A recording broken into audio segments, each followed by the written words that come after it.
Hello student, welcome to Balaji rise up academy. हम सौरों का वर्गीकरण सीख रहे थे। पिछली क्लास में हमने हमारा 8th यानी कि 8वां वर्गीकरण उत्सारण स्थान के आधार पर वर्गीकरण सीखा था। उसके लिए आप हमारी पिछली क्लास देख सकते हो। अब हम हमारा अगला वर्गीकरण यानी कि 9th वर्गीकरण प्राण तत्व के आधार पर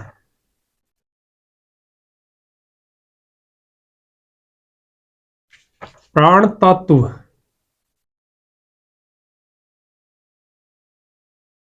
के आधार पर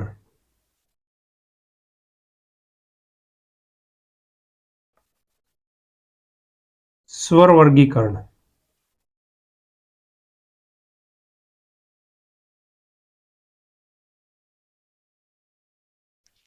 यानी हम अपने प्राण वायु की मात्रा के आधार पर हम स्वरों का वर्गीकरण करेंगे।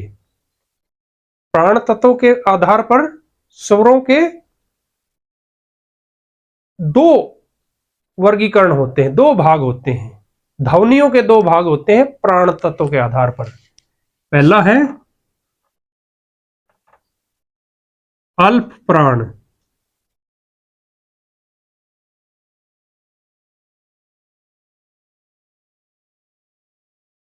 अल्प प्राण ध्वनियां।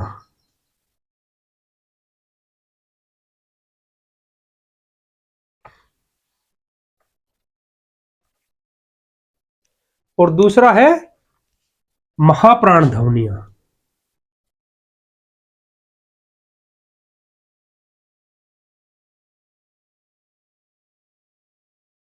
महाप्राण ध्वनियां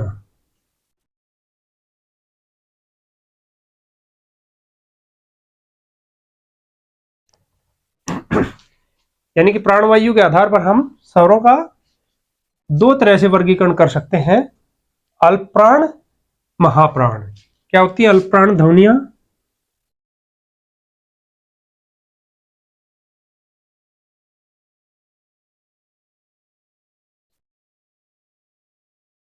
जिन ध्वनियों के उच्चारण में जिन ध्वनियों के उच्चारण में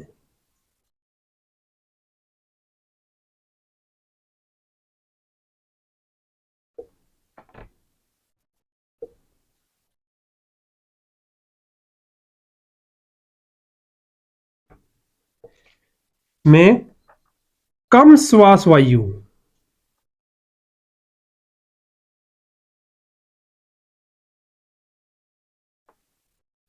का प्रयोग हो,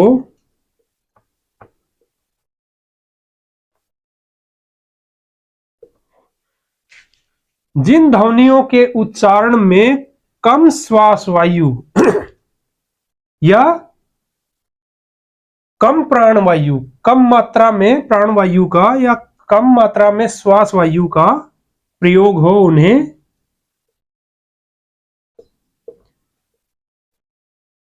अल्प प्राण ध्वनियां कहते हैं।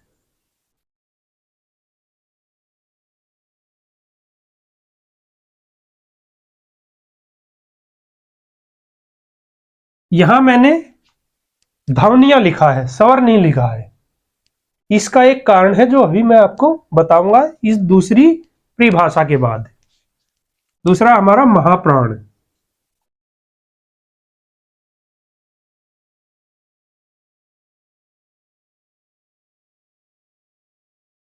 जिन ध्वनियों के उच्चारण में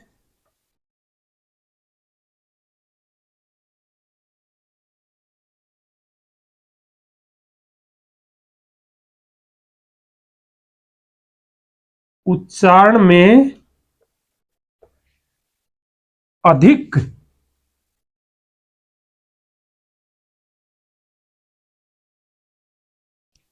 अधिक श्वास वायु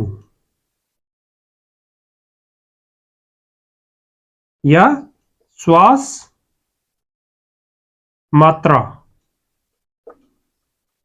श्वास वायु कह सकते हैं एक मात्रा के समय, दो मात्रा के समय, यानी कि उसमें श्वास वायु ही होती है, या श्वास मात्रा जिन ध्वनियों के उच्चारण में अधिक श्वास वायु का प्रयोग हो या श्वास मात्रा का प्रयोग हो,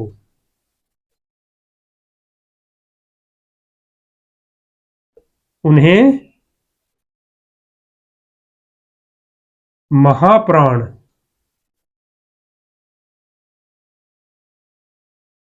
ध्वनियां कहते हैं।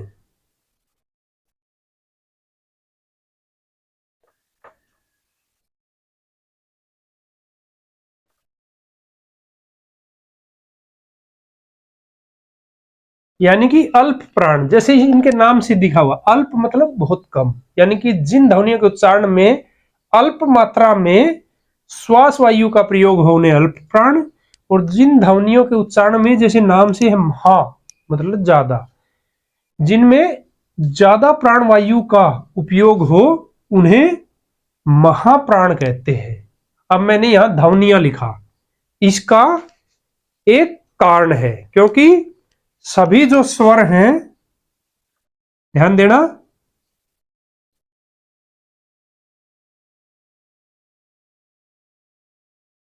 सभी स्वर अल्प प्राण होते हैं।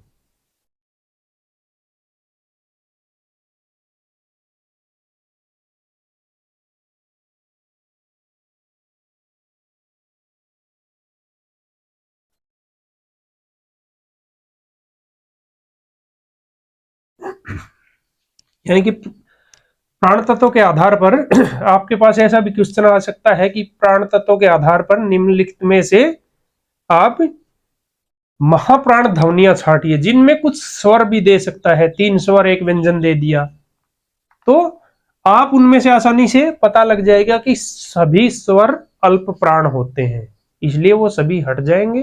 जो महाप्राण ध्वनि होगी उस पर आप टिक कर सकते हैं। यानी कि सभी स्वर, सारे स्वर अल्प प्राण यानी कि कम प्राण वायु का उपयोग होता है सभी स्वर में। ये हमारा 9th वर्गीकरण था। हमारा 10th वर्गीकरण अभी देखेंगे हम। हमारा 10th वर्गीकरण है घोषताओं के आधार पर।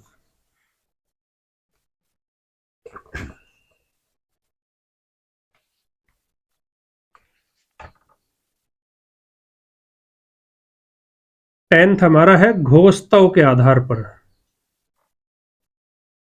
थोड़ा छोटा लिख देते हैं इसको।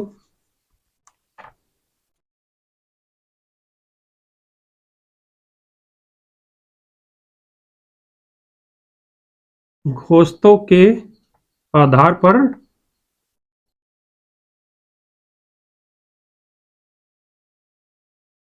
पर स्वर वर्गीकरण।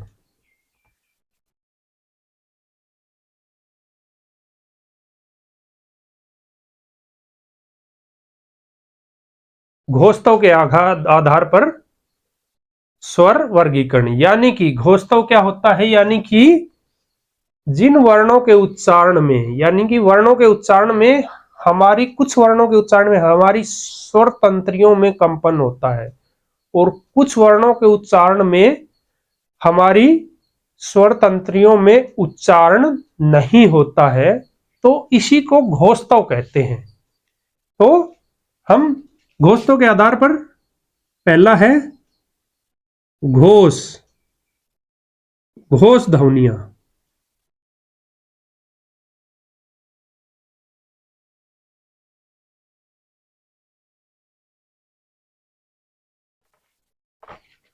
जिन ध्वनियों के उच्चारण में, जिन ध्वनियों, वर्णों या वर्णों के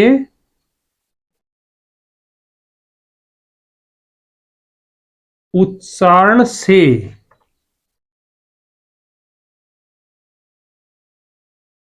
स्वर तंत्रियों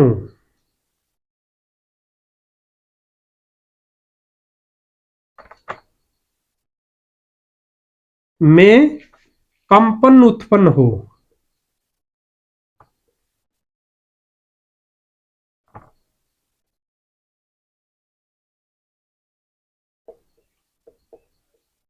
घोष ध्वनियां कहते हैं। उन्हें घोष ध्वनियां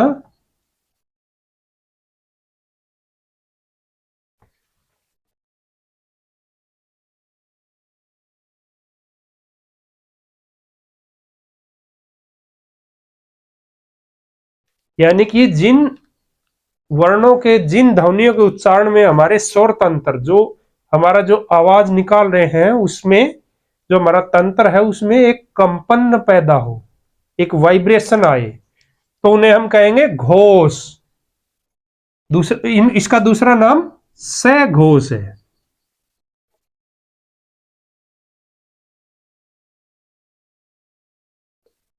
इसका दूसरा नाम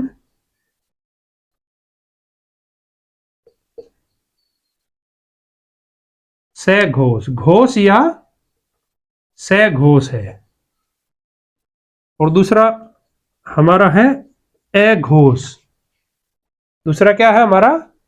अघोष।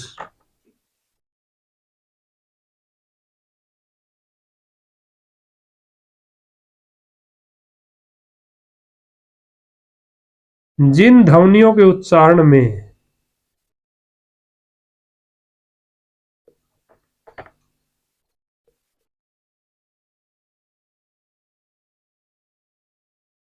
जिन ध्वनियों के उच्चारण से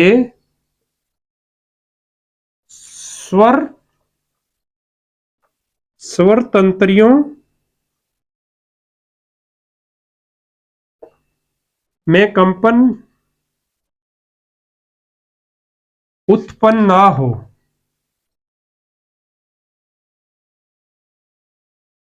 ना हो उन्हें अघोष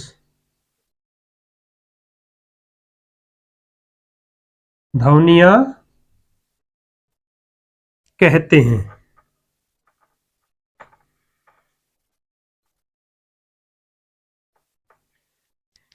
यानी कि बहुत सारी ध्वनियां हमारी वर्णमाला में ऐसी है जिनसे जिनके उच्चारण में हमारे स्वर तंत्र में कंपन पैदा नहीं होता है, कोई वाइब्रेशन नहीं आता है, वो सिंपली कम श्वास के साथ बोली जाती हैं।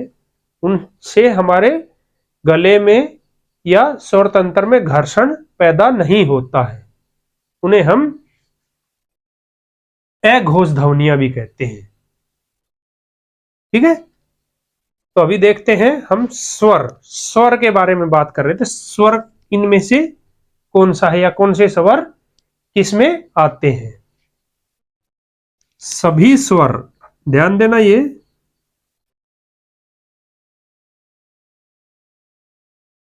सभी स्वर घोष होते हैं।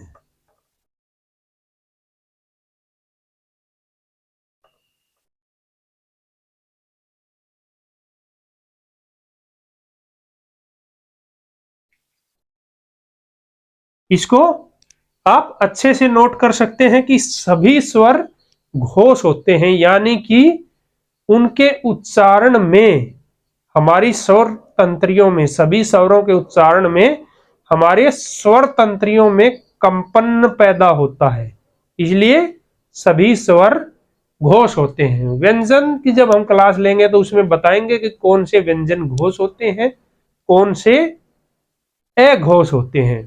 तो अगर आपको हमारा वीडियो अच्छा लगा हो तो लाइक कीजिए, कमेंट कीजिए, शेयर कीजिए। अगर आप चैनल पर नए हैं तो चैनल को सब्सक्राइब कीजिए। धन्यवाद।